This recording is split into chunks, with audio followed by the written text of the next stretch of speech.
Hello everyone, welcome back to my channel, and I have a wonderful guest here. I know some of you kind of knew that she was going to be here, but it is so exciting to actually have Dr. Minju Witte here with me in person. Some of you will remember her blog post last year where we talked about elegance. A lot of you sent in questions and she answered them. So I was able to have her come here and be in my home so we can sit here and discuss those questions in person for you all to enjoy and to see the lovely Dr. Minju Witte. So thank you for coming. Thank you so much for having me. We really appreciate it. I was thinking about how this is actually my only second time meeting you in person. Yes. But it feels like we've known each other forever. Yes.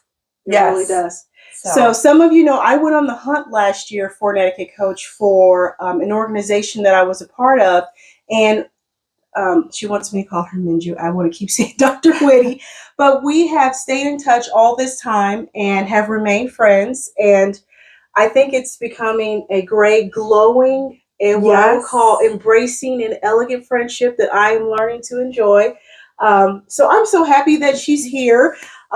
We are both very nervous right now because Minju has never done a YouTube video. Never. And I've never had a guest. So it's kind of like, oh. So Jennifer Olstaff, if you're watching this, I don't know how you do this, but it's a little nerve-wracking, but it's so great. So we are so happy to have Minju with us. So we're going to start with a little bit of tea. There are tons of videos on YouTube right now discussing tea etiquette, but we actually do want to sit and have a cup of tea and discuss things. So Minju is going to walk us through just a little simple tea setting. This is just something I would do here at home with friends. So, well, this is lovely. Thank you so much for this tea and for setting this up. This is gorgeous. Yeah. So, well, I am your guest. Yes. So I would wait until you place the napkin on your lap. Because I am the guest, and so I'm following your lead. Oh. It's different at the restaurant if you're having dinners or lunches where you put the napkin the moment you sit. But at other friends' houses and your house or anybody's house that you're visiting, you should wait until the host. Okay. Yes. Okay. So I will grab my napkin. Great. And I'll follow your lead. And I think this is the fold is toward me. Depending on which etiquette trainer you follow, there are two. So the main thing is we all know don't do that. Don't do that. I'm guilty of that. So you just, neatly fold it in half. Okay. And you just, some etiquette trainers like having this fold toward them. Yes. Or some etiquette trainers prefer it inward towards your lap. I don't know which is right. I prefer away from me so that when I need to dab my mouth, then you can use inside the corners, right? And you can just dab so that the outside stays clean. Okay. There's no lipstick mark. There's no food or tea. And so this is gorgeous. Okay. Thank you. Thank you. Okay, so now I have my lovely cabbageware, which this kind of sold out very quickly on Target. I tried to share it, but the moment I shared it the first time, it sold out, and then they restocked it, and I swear, I think it sold out in 48 hours. Wow. I mean, it went. Some of you who know cabbageware know that I think it's Dottie, sorry if I'm saying that wrong, Thayer, who started the collection years ago, and this was Target's sort of dupe for it. So the teapot was $15, and the lovely teacups were only $7.99, which is a steal. That's amazing. It's gorgeous. I love it. I'm a big fan of Target. So or Target. Yes, Target. Exactly. So So you are. I pour first. Yes. So as the gracious host that you are, you would, and I love that the teacup is perfectly set for me, which is 3 o'clock. Okay. The handle's at 3 o'clock because I'm right-handed. Okay. And so this is perfect. And so you just you as a host, you you pour the. So since I'm on the left and I'm right hand, is this still correct to have the handle this way? I think it's either way, but since really, which hand would you be drinking it from? Dominant. Right. So then I would do it 3 o'clock as well. Okay. Symmetry wise, I see how it could look. Yeah. Okay. Okay. But if you know that somebody's left-handed ahead of time, then you'd have it at 9 o'clock. Interesting. Yeah, so, okay. Yep. Okay. Okay. All right. So I'm going to pour, and we are drinking cherry blossom tea from Harney and Sons. Perfect for spring. So I hold the lid. Yes. Okay. Yeah. It's really hot. I see the smoke coming from it. So just pour halfway. Sure. Okay. Thank you. And then I'm going to pour some for me. It smells beautiful. You can smell it? Yeah. Yeah. Thank you. I love tea so much. So I'm going to wait a little bit till that cools. That is really, really hot. So my family makes fun of me that my tongue must not feel things because You could drink that scalding hot? It's probably not healthy. And I know it's not, but I just, but okay. yes. So yeah, we can let it cool if you like. And I will wait until you have a sip to have a sip. Oh, you would? Oh, now I feel bad. No. Okay. I have my tea with honey. My dietitian is trying to stop me from doing that, but I feel like everyone has their vice. Okay. She's like, "Oh, you shouldn't put honey because of the sugar." And I'm terrible because I will just. It's only a teaspoon. I'm just like, I don't think there's anything wrong with having just a teaspoon of honey. No sugar. Honey's supposed to be healthy. It is, but she's still, yes, it's glucose. She's trying to get my sugar down, and I feel like I should have something. Don't take it all from me. Absolutely. Okay, so while our tea is cooling, we are going to get to the questions that were sent to Minju on the website. So the first one was, and I thought this was a really, really heavy one. And it was, how do you respond to envy because you are classy? And the response you gave, do you want me to read the response that you gave on the website? Yes, please. Okay. So you said, one of the key traits I value in friendships is the ability to feel genuinely happy for others. Which that part for me just went, oh, wow. Envy often stems from insecurity, but the elegant approach is to channel that energy into inspiration rather than negativity. When faced with envy, maintain your grace and don't allow toxic energy to disrupt your peace. A true sense of class lies in staying centered and compassionate, even in the face of such challenges. So that was a very powerful response. So can you discuss that a little bit about envy? My response was in regards to whether you are the recipient of the envy or you are envious of someone else, which could be possible as well, as we are all human beings. Yes. Right? And so let's tackle the first one, which was which one was it? No, it's okay. Being genuinely happy for others. Yeah. I for me in friendship, that is aside from trust, that is number one requirement for me, because life is too short to have friends that are not genuinely happy for each other. Yes. Right. But it can happen. And if you are the recipient of envy from, let's say, another woman who you may not be close to, or is just an acquaintance or someone you're just getting to know, that's on them, right? That's their energy. That's about their insecurity, whatever they're going through. And we have to be mindful that we only know so much of each other's lives. Right? Like we know just just small percentage, and none of us really know what anyone's really going through. That is very whether true. It's health, finances, family, right? There's always a lot going on in any person's life. So I think when you are dealt envy, know that it's coming from somebody who is struggling with something in their life in regards to whatever they're envious of you. And I don't think you need to be overly generous about it. Meaning when you hear envious remarks, you deflect it, meaning you don't have to be sort of like, you know, you don't have to let them walk all over you.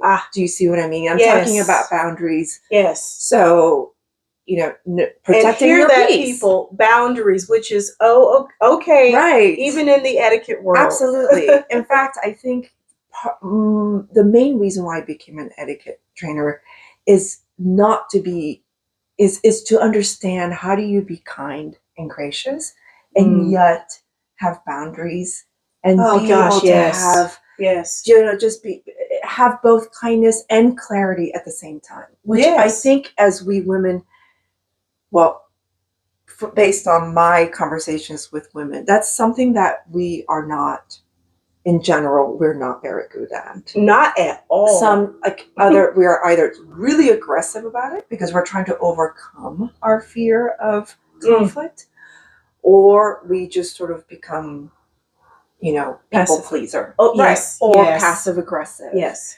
I've done it all.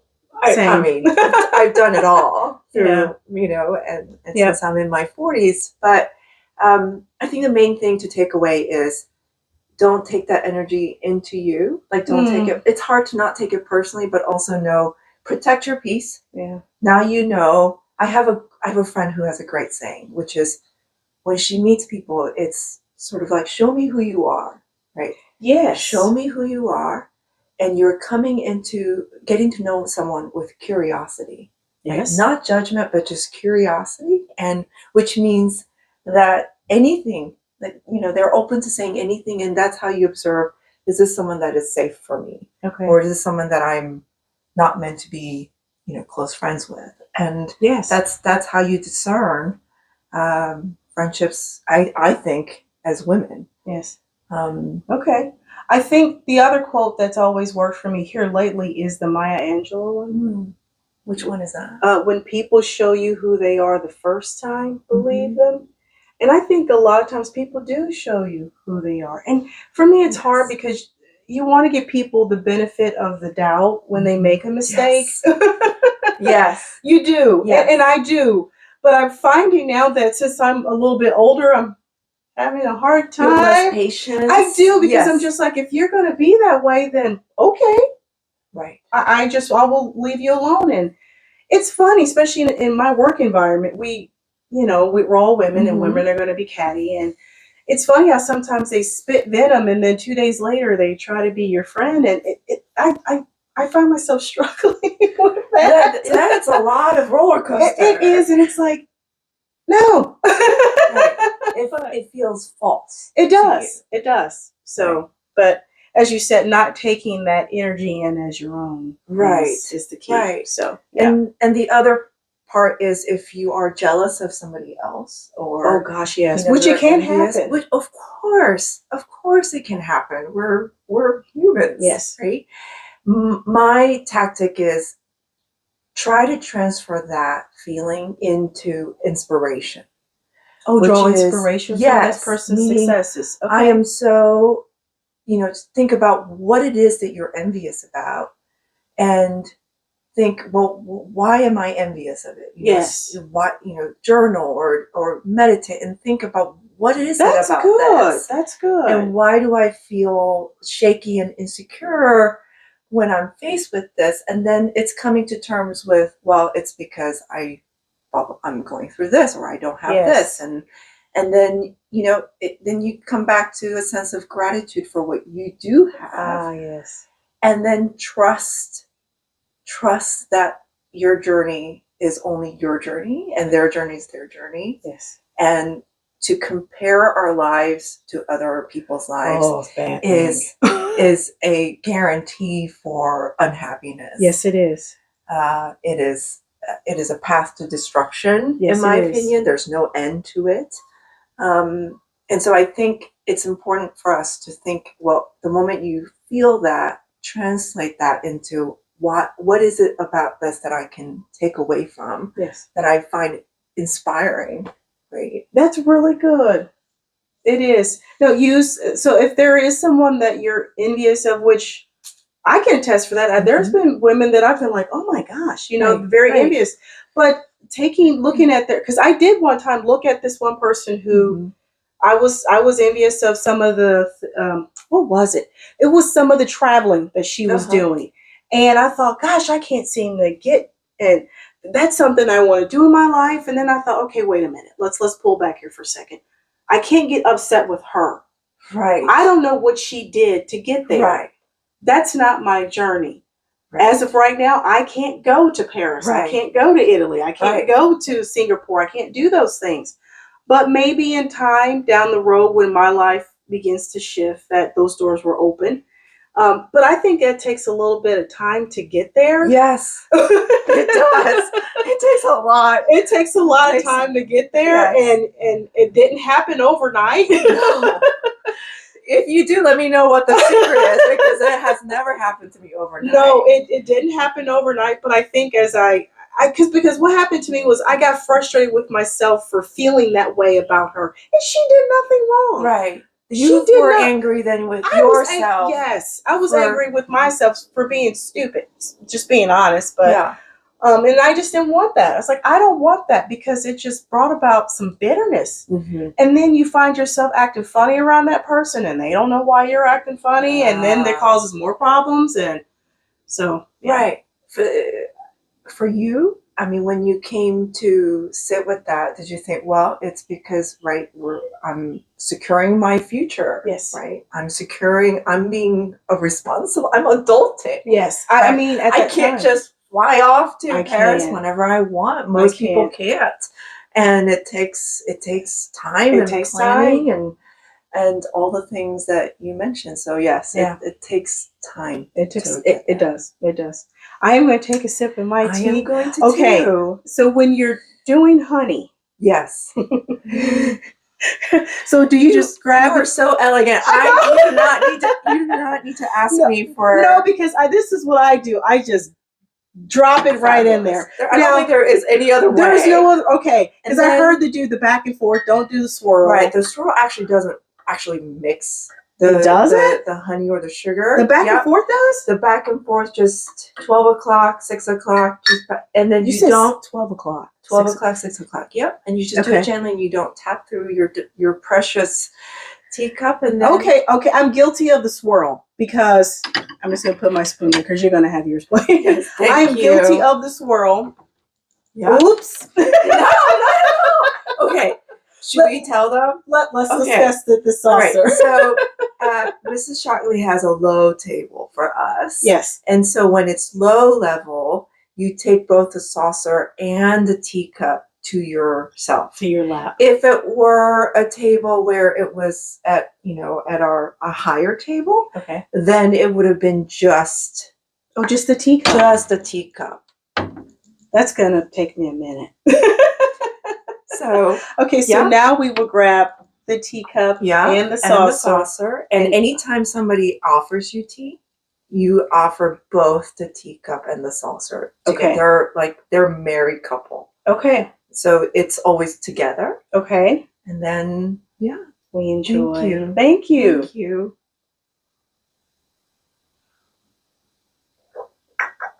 It's delicious. Okay, good. Tea makes me happy. It does. Okay, so on to our next question. Oh, yes, I do remember this one. What was the next question? How do you stay elegant amidst life's chaos, especially without elegant role models? When there's no one around to guide you? Do you want me to say your response? Yes. Okay, because it was great as well, of course. Elegance is all about embracing the beauty in everyday life. And my heart just sank when I read that. That's the epitome of you. Really. No. It's true. Embracing beauty in everyday life, even in the midst of chaos. Romanticize your routine. And I think a lot of us who follow channels like mine, Jennifer O. Scott, we all love to romanticize our lives. Savor that morning tea, which we just did. Wear something lovely at home. I'm at home today. This is what I'm wearing. Take pride in small rituals that bring you joy. Which an example for me was yesterday I sat on the porch and read a book, and I had a cup of tea out there. So that's a small ritual. On our social media driven world, often ties value to external validation, but true elegance starts with celebrating yourself for yourself. Dress well because it uplifts your spirit, not because others might notice. Elegance is a deeply personal journey of finding joy in simplicity and cultivating grace when within, no matter the circumstances. So I don't even know how we even add more to that. I really don't, but um, let's go ahead and Okay. touch on it. Since let's say there's a young woman, which I actually did have someone reach out to me. This was a couple of years ago, and she Yes. was in her 20s, college student, and she said she had no one around her to sort of guide her in the elegant path that she wanted to take. So, what are some other little ideas that we could tell everyone else? I'm amazed that a college student is already seeking elegance. I think wherever you are, whether you live in a dorm room, whether you live in a studio or a house, you can find elegance. You can create elegance wherever you are. You don't have to have a certain structure or a lifestyle to create that for yourself. And I think that's what I mean by in our social media driven world. Yes. It's tempting, or you can see how everybody sort of the houses start looking similar. Oh, gosh, people yes. start dressing similar because it's universal, right? We're seeing all of the same posts. And that's not necessarily a bad thing, but I think it's also important to create your own sense of style. Yes. And what elegance means to you may be different from somebody else. Yes. Right. But the common theme that I find when I see elegant women is their pacing. They take their time. Oh. Right? They take their time to enjoy things, and even just doing certain things. You could tell they are thoughtful and they're mindful and they're taking their time. Now, in a hustle bustle world where sometimes we're just rushing to get to work and we don't have that much time, that can seem like, how do you do that? I'm always running from one thing to the next. But I think it's important then to carve out a separate 30 minutes or even just 15 minutes or whatever time it is just for yourself to have that moment of this time is for me. Okay. And this is my moment with whatever it's a cup of tea or coffee, whatever, but just having a time for just thoughts and being with yourself alone, I think is so important. Okay. What do you think? No, you hit the nail on the head when you say spending time with yourself, because that's how I started. Mm-hmm. When I met my husband, I was 20 years old, had my own 1-bedroom apartment. And how you see my house look now, that's what it looked like when I was 20. Wow. And I actually have photos of my bedroom, and how you see it, that's just for me, I'm just amazing. Like that it's just who you are. Yes. And when I reached back out to the college student, I told her, I said, it starts about how you want to live. Mm-hmm. And if you want to live in an elegant way, the ideas will come, the books will come, the teachers will come, the videos will come. I mean, because back when I was 20 and I don't have elegant role models. My mother was not new. My mother is nothing like what I am. We are completely different. I'm over here and she's over here. And I mean, I got some inspiration from my grandmothers, because my father's mother was very clean, very organized, but not a good dresser. Mm-hmm. But she was a waitress. And then my mother's mother worked for the government, just like I do. And she was sharp. She dressed to the nines, had the Louis Vuittons in the 80s. So I think I plucked things from the both of them. I'm sure. But my mother's mother didn't like to clean her house. So it's funny how they were so opposite. And one was dressed greatly, horrible housekeeping skills. One, great housekeeping skills. The other was, I'm going to wear what I want to wear. So, I think that the ideas of elegance will just come where they're supposed to come. And I think if your heart is open to it, then it will just come to you. They wrote the books, like I said, the books, an etiquette coach. Things will just surface as time, and I think, like you said, it takes time. I think the fact that she's already seeking that question in college, yeah, is already setting the tone for her path. What she will be looking for. Yes. Right? Yes. Which means, you know how it is when you can be at a shop, or you can be at Costco, you can be anywhere, and when you see something to you that stops you, you know it, right? Nobody else may notice, but there are times when I would walk past, let's say, an older woman, completely gray hair, and I remember this in Costco. I saw this woman, and she had this fabulous lipstick on, and she's just had this aura, and I couldn't stop staring at her. Yes, I know what you mean. It's like I don't know who you are, but you are exuding. And it wasn't like it's Costco, who dresses like to the nines. But it just showed in her spirit. Yes. Yes. And I was so inspired. Did you go say hi to her? No, I really was tempted to be like, I just find you so beautiful. I think you're so striking. But I think I got shy.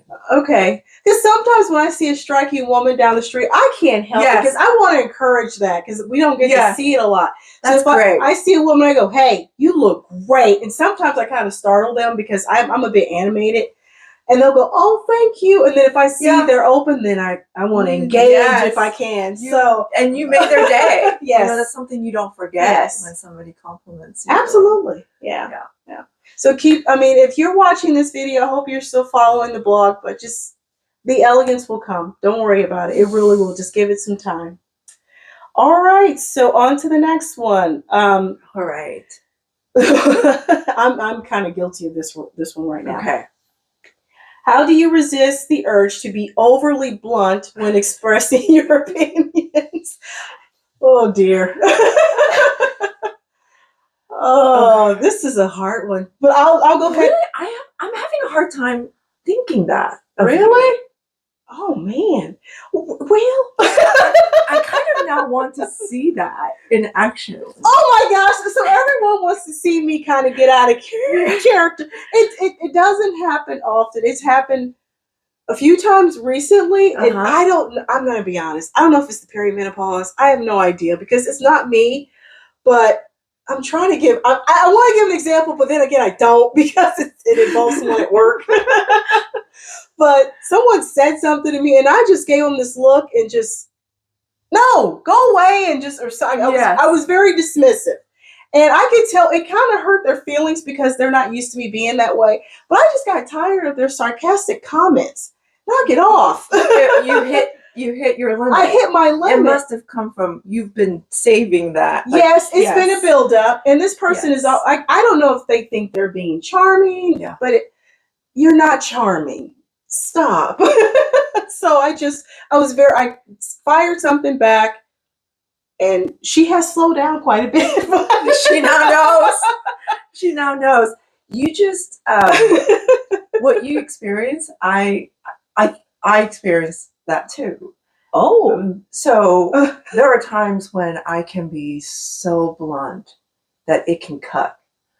And it comes in different, like you said, different settings. It does. And it depends on who it is and how long they've been doing it. Yes. And oftentimes it's when it's been piling up, and I've just let it be.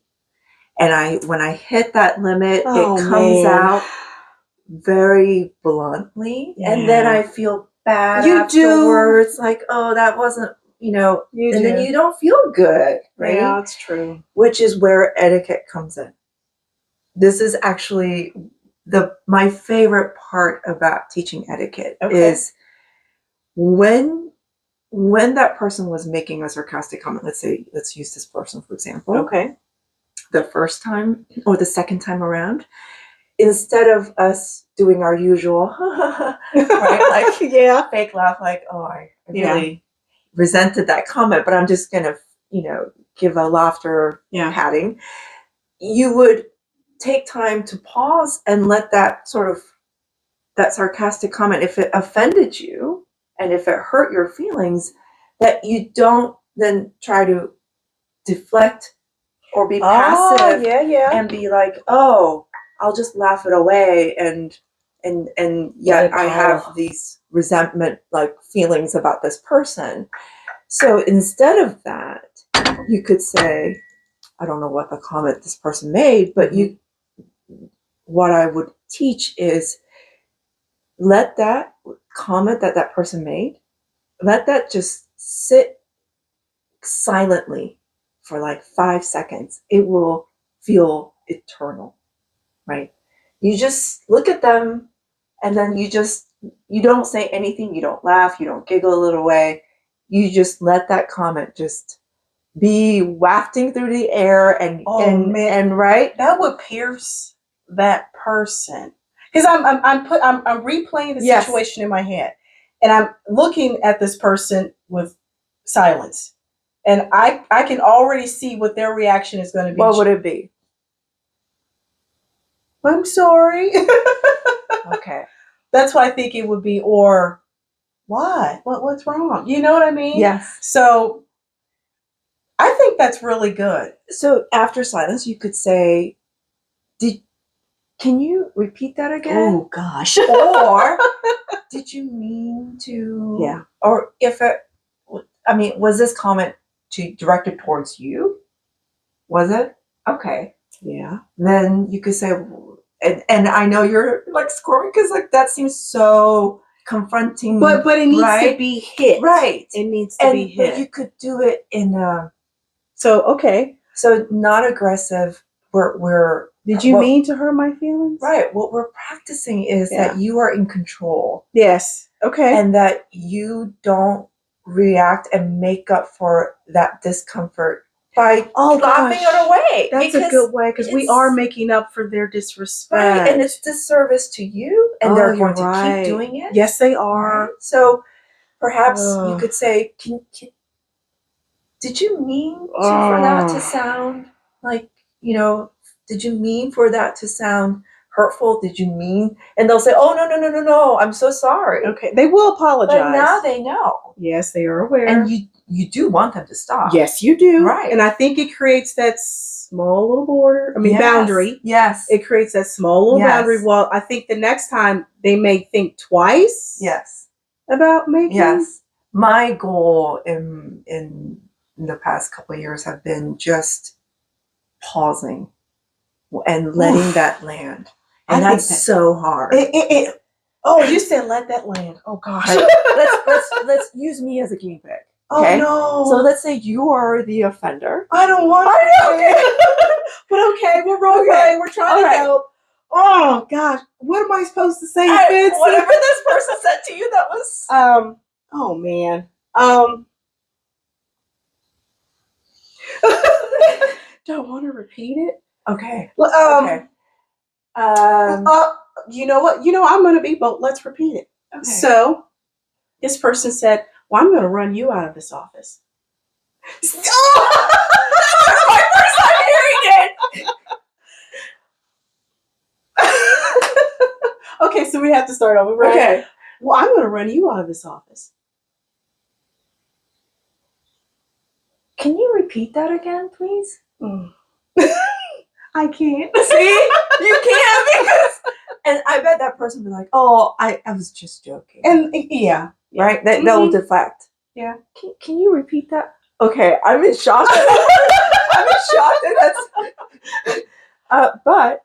I did respond back, though. I wasn't silent. What I said was I looked at her and I said, oh, you don't have that kind of power. Oh, you used that tactic. Oh, honey, you precious. Bless you. I did. And it just came out afterwards. I went, that felt good.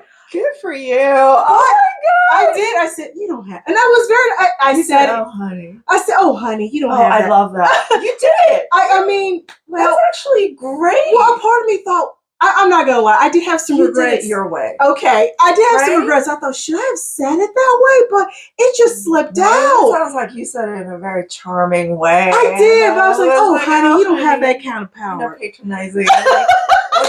Right? Well, it stopped her.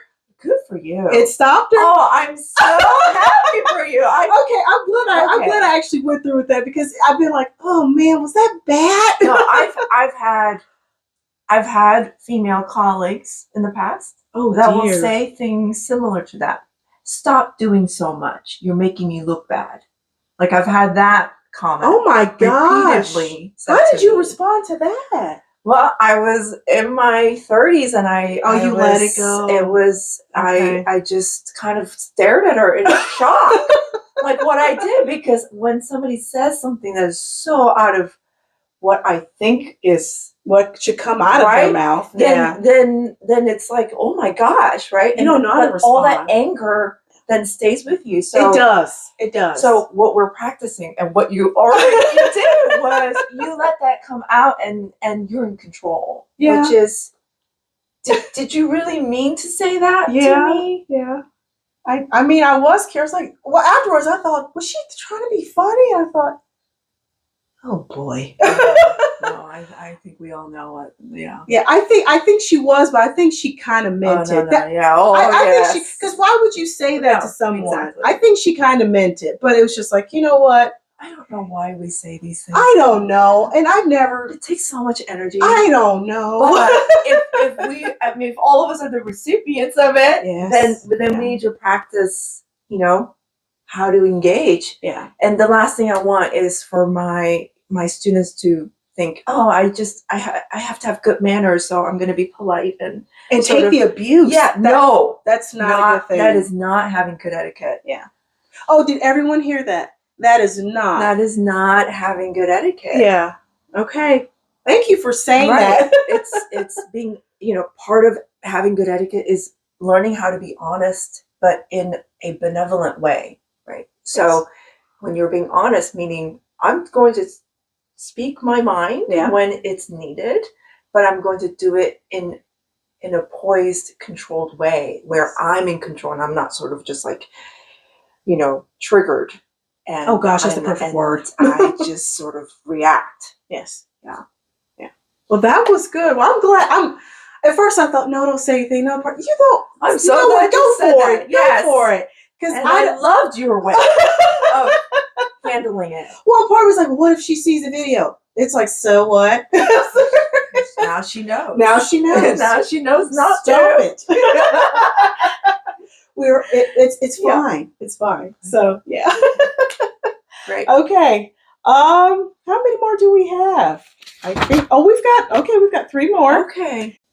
So next question is, and my friend sent me this as, like I said, I think like a joke, but I think she was really curious. No elbows on the table. What gives? But I think you said etiquette depends on context. It does. If you're at a fancy restaurant, or you're at some state dinner or whatever that is very formal, then absolutely no elbows on the table.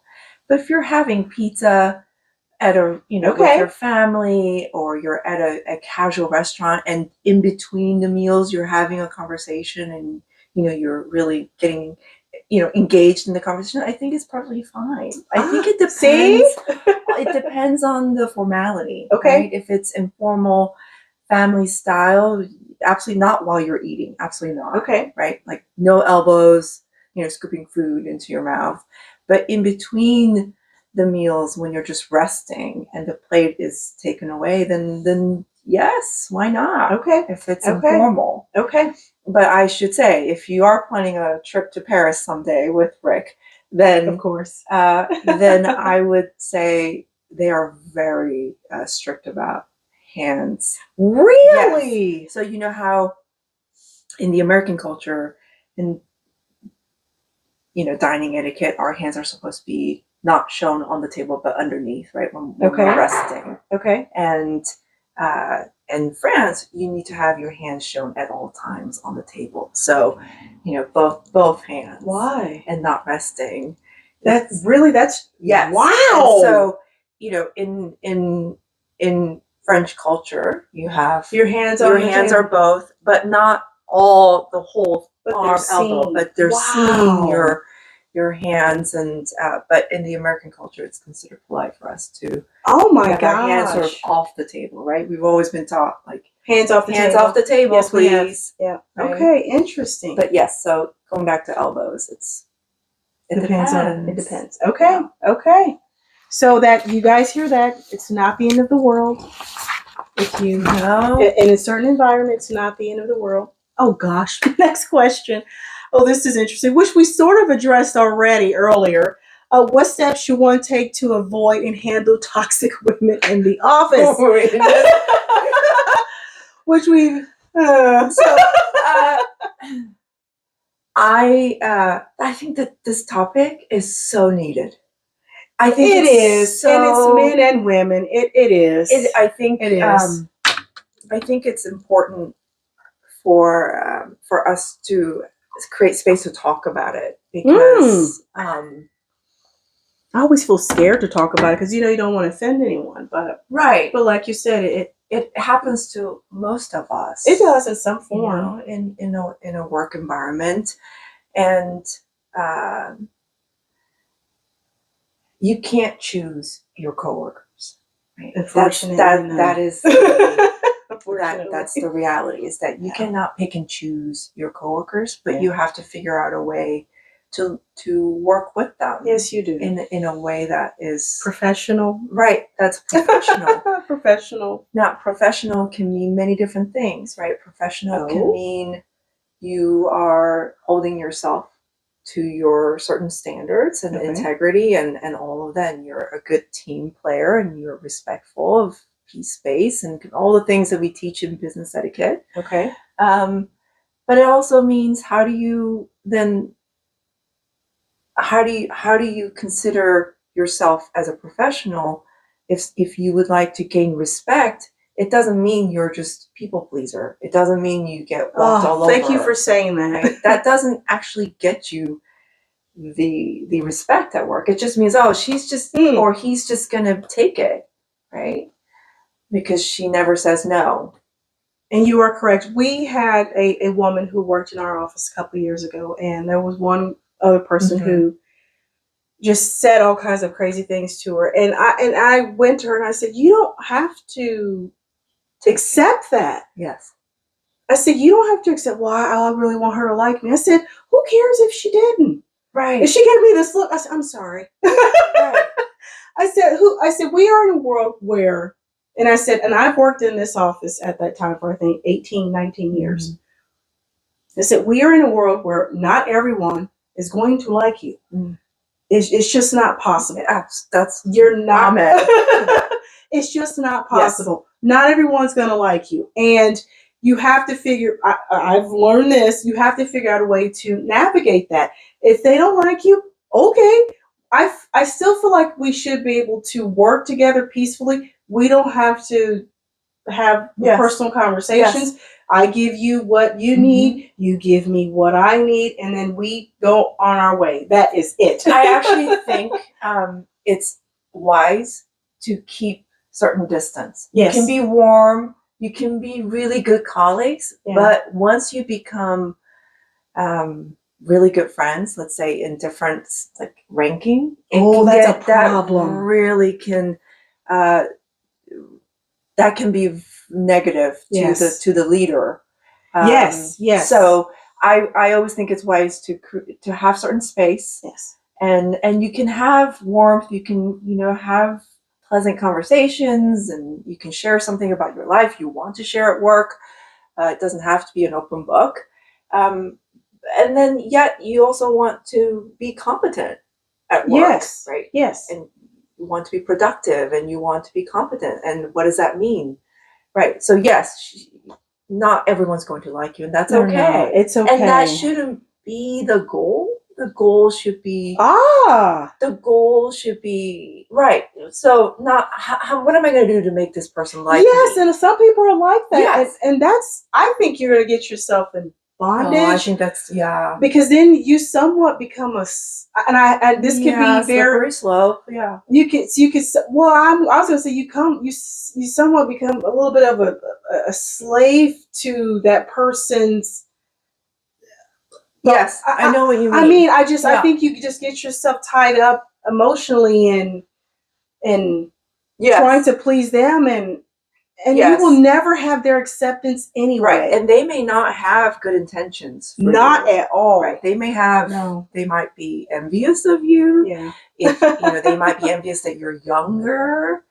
They may be envious if you, if you got a position that they wanted, and all of these those politics at work that all of us are experiencing, but it's hard to talk about it. Yes. Yeah. It adds up, and I think we have to, when we get to workplace, we have to understand that your goal is not to be liked. Your goal is to be warm, approachable, respectful, and at the same time, you're there to work. Yes. To be competent, right? Yes. And if that person thinks you're so easy and accommodating, that's going to affect, you're going to get burned out. Oh, easily. And it's going to affect you and your workplace, and you're going to soon try to find another workplace because you have a hard time saying no. Yes. And it's going to follow you no matter where you go. So I think you gave the right advice to that person, which is why do you want this person to like you? I said I was trying to understand why she allowed the behavior, and she really wanted that person to like her, and I'm just, well, maybe did that person have more power for a promotion? Okay. She did. She ended up leaving, and I hope things are so well for her because she was so sweet. She was such a sweet person. But for me, I don't like office bullies. No, they're the worst. I just don't do well with office bullies. I don't like people who try to bully other people. I don't like that. And I try not to insert myself in that confrontation, but I could not resist going to her and just trying to find out why. There are some office bullies that also are bullies when nobody sees. Have you ever encountered those? Yes. The ones that are too clever and they're very manipulative. Oh yes. Yes. Oh yes. Right? They're not full out bullies, but they give up flags. Yes. Their toxicity it shows here and there, and the moment I see it I go, check. Right. Show me who you are. Yes. You show me who you are. And so now I just know. Yes. Hi, how are you? Yes. And keep it moving. Exactly. No, I got your number. It's okay. Yeah, it's okay. So I hope that question helped the person who asked, because it's toxic work environments are hard. It's hard. It's hard. So last question. How should one handle hearing others gossip about them? That's hard, especially now in my 40s, because you want to immediately go in and defend yourself. And a lot of times it's not worth it, because I've learned that if they're gossiping about me, they're gossiping about the person in front of them. They're gossiping about the next person. So it's like, is that battle really worth it? So in a workplace setting, yes, gossip can be used between two colleagues or several colleagues to create a sense of intimacy. Yes. I've seen that. Yes. I've seen that. And it's a false sense of intimacy. It is. It creates immediate sort of intimacy where it's like, oh, we're sharing something, and we're friends, we're buddies, and we're going to go out for lunches. No. But remember, if that person is sharing gossip with you, that means that person is going to share gossip about everyone, you and everyone else. Everyone. And it doesn't mean you're safe. Right? No, not at all. It's that moment, and it can be very tempting in a new workplace setting to get closer to your other colleagues. You engage in gossiping, or in another example is when a new person comes in, the colleagues will try to get them to their side. Oh gosh, yes, I've seen that. Be careful about that. Oh my gosh. Be careful with that person. Be careful with so and so. They're so and so, and they're the ones who are I don't want to, I don't want to make you think badly, but be careful of this person. And they're the wolves in the sheep. Yeah. Clothing. Usually when they say that, I'm usually most careful about that person. Yes, immediately. The messenger. Yes, right. Me too. That gives me a flag. Right. I'm immediately like, oh, it's you. Yes. Okay, noted. I had a great colleague once who said, you know, when I first started in New York, he said, you know, everybody's going to have a piece of something that they want to share with you. Okay. Everybody will tell you something, like what you should be doing, or something about colleagues. Like everybody will say something, but I'm just going to let you experience workplace, and then if you have any questions, I love with it. time, then you can come and ask me, and I'll tell you my opinion. That's actually Isn't that great? Well, it's wisdom. Yes, it's wisdom. It's wisdom. Because he's not giving his opinion. No. He's just going to let you see No. it. Right. That's wisdom. That is office wisdom, people. Yes. It is. Because with me being a supervisor, I have to be very cautious of that, about gossiping. Yes. And one thing that you won't catch me do is you won't see me in groups chit-chatting. I'm not doing it, because I experienced this years ago where I went to lunch with a few women. And I wasn't a supervisor. I was actually a student at the time, so 17. Wow. 17. And they were gossiping about another woman in the office, and so wanted to get her fired because she wanted her job. And no, she wanted to get her fired, not because she wanted her job, but they were equals. And I thought, and I just said this, I'm 17. I said, well, if she does leave, I'd love to apply. 2 weeks later, that person came to me and said, I heard you wanted my job. I am 17 years old. 17. Gosh. And I can't believe I did this. I got right up and I said, who told you that? And she told me who told her. And I said, we all went to lunch. They were saying this about you. I said, but let's go confront her. So I took that employee who came to me, who was upset with me. I went right to that person who told her that, and I said, she just told me that you said this. You're lying. I did not say that I wanted her job. Why did you lie to her? Her face, I think the skin like spiritually melted off her face, because she was in shock that I did that. But I wanted the person who was upset with me to know, I didn't say this about you. They are wrong. They are lying. At that moment, no one messed with me. That's amazing. At 17, I was had the bravery. I was upset. I didn't like that. I was like, you lied. Yes. Let's go deal with this right away. I don't know where that came from. Wow. So at that moment, I learned, okay, this is a thing. And I made a rule after that. I stopped going to lunch with people. Oh. I stopped going to lunch in big groups like that. If people asked me to lunch, I always said no, especially if it was in a group and I saw that those people that were at that lunch still had tentacles and I stayed away. I only went to lunch with people if it was maybe one-on-one, and if maybe they weren't with I just started to trigger you were more it. mindful of group setting. I was much more mindful. Not having if it's not the whole group, that it can come off as a clique. Yes. Like, I've had people jealous of let's say a lunch, just innocuous lunch at work that I would eat with certain colleagues because our schedule happened to be similar. And not with them. And then they would say something like, oh, I'm never invited to that, or you know, it's just something to make me feel like, ooh, that's okay. Yeah. So now it's creating a sense of being exclusive and that's such a wisdom though that you learn at young age, which is be mindful of the optics. Yes. Right. Even though it could be really innocent. It was for me. Going out for lunch with, I just wanted to have a salad with a couple of the women that were there because they were there for a couple of years, and I thought it would be a great idea. No. Well, not with them. Interesting. Not with that particular group. Yes. But because I go to lunch now, you know, but I pay close attention to who it is, and I love that you are so thoughtful and mindful of that, and not just going to lunch. No. Because you may be discussing, okay, first of all, we are in an office setting. Mm-hmm. If you guys are there gossiping about the office, we don't know who's around. we don't know who's around. I don't want it to look like I'm a part of this toxic conversation. So when you can't control, I can't control the narrative. So I'm not going to engage. I don't want to be a part of it. That's very wise. Yeah. Yep. I love that.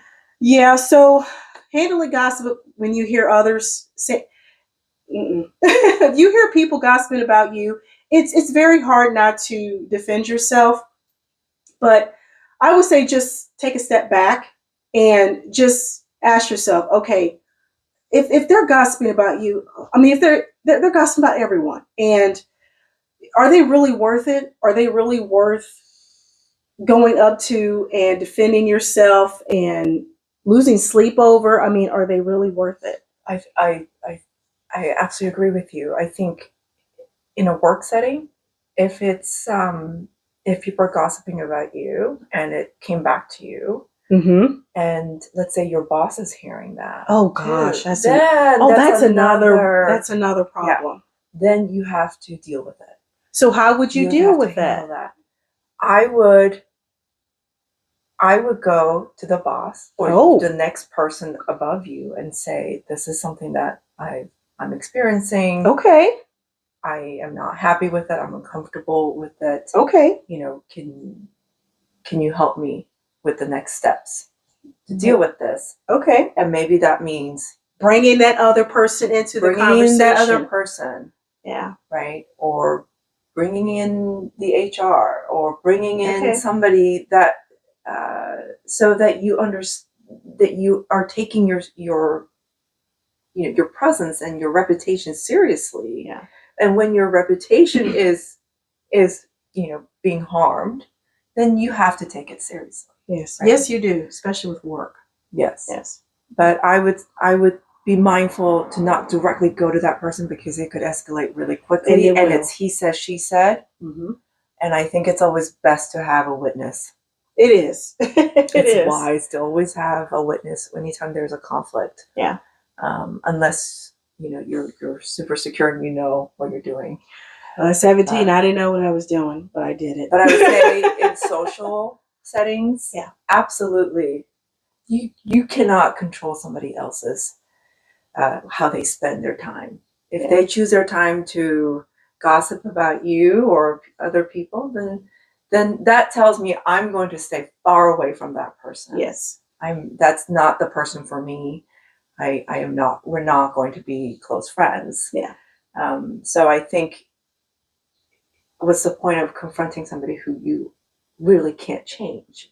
Right? Like, that's not your that's a wonderful way to say it. Yeah. So yeah.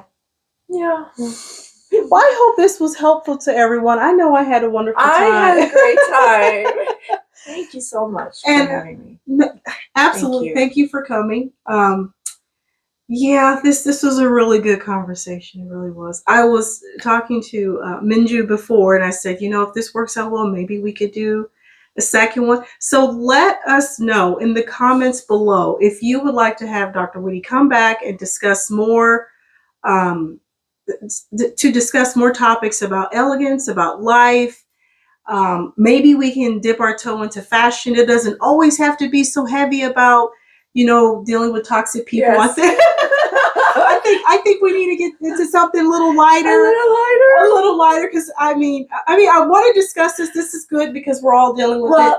Remember, these questions were given to you by the readers. Right? These questions came from you guys. So when I received them, I was actually really at first like, oh wow, taken aback. I think I said to you, these are not just typical, they're not stereotypical questions about etiquette, right? You told them that, please bring questions that you want me to ask an etiquette trainer.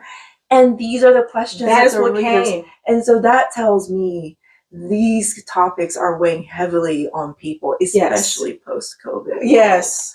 Right? Where it just seems like society's just taking a dip. Yeah. Where you're going back to the office full time, or your people are all learning to re-socialize. Yes. And which is so crazy. It is. It's so crazy. And I think COVID gave everyone a break from those toxic environments, which was great. But in the end, we all know we do have to still come back together and work together. Yes. But we just want to come back in a way that we have the knowledge, education, and just also grace for ourselves to deal with these kinds of things. Because I'm learning myself, you can't change people. People are going to be who they are. Right. They're going to be who they are. Absolutely. And the only person you can control is yourself. So it is. Yes. So let us know again in the comments below if you'd like to have Dr. Witte come back. And like I said, we'll do something lighter. Fun questions, everyone. Fun questions. Let's talk about, like I said, fashion. I don't know, dining. You also anything. Anything. Right? That's what I love about etiquette. It can apply to any part of our lives. So yes. Oh, I got a fun question we can maybe end with. What books are you reading right now? Anything that you think that people on my channel will enjoy? Oh, okay. I'm reading several. I'm guilty of. Oh, you're a multiple. I'm multiple. Same. Really? Oh gosh, I've got like 4 going right now. So goodness. What am I reading? Evergreen by Lydia Millen. Mm-hmm. I just got the memoir from the Barefoot Contessa, When the Luck Happens. Yes. So I really want to read that. Yeah. Career Forward, because I volunteered at the Indiana Women's Conference and those speakers were here. And then I do have a fun book, Erin Lauder's new book, Living with Flowers. Gorgeous. So I always feel like I need a fun book. Wow. Yeah, fun books are needed. For me right now, for etiquette training, I'm reading a lot on leadership skills. Oh, that's great. You know, they're kind of, you know, they're fascinating to me, but they're not fun books. But one of them does help. Yeah. One of them is 4 Stages of Psychological Safety. How to implement that into workplace. You know, as leaders, how do you create that sense of psychological safety? Oh my gosh, I actually love that. As a supervisor, my brain just went, ooh. Yes. And so there are different 4 stages, and it's meant for workplace environment. And the other one is Unleashed by these 2 Harvard professors of business that talk about how to be a great leader. Oh, I love it. So I'm learning a lot. Okay. Yeah. You guys can still pick up leadership books. I think those, honestly, being a good leader, I think can be woven into elegance somehow. Oh, yes. There are a lot of good there are a lot of tips that I've learned as a leader that have been woven into living an elegant life, I think. So I think they can go 2 and 2 together. They can. They can. Yes. All right. So I will link the blog post below with Dr. Minju's answers, as well as there was one question we didn't touch on because it would just go on and on and on. It was about books that she referenced that would be good for elegant training. I actually ordered half of those. Did you? I did. So, we'll link that below. And where can people find you, Dr. Witte? They can find me on my website, which is empoweretiquette.com, or on Instagram, Empower Etiquette, and my email address is either attached to, I think, on my website. So feel free to ask me questions, and so those are the 2 ways you can connect with me. All right. So thank you, everyone, for watching. We appreciate you taking time. We hope you enjoyed the video, and I'll see you next time. Thank you. Bye.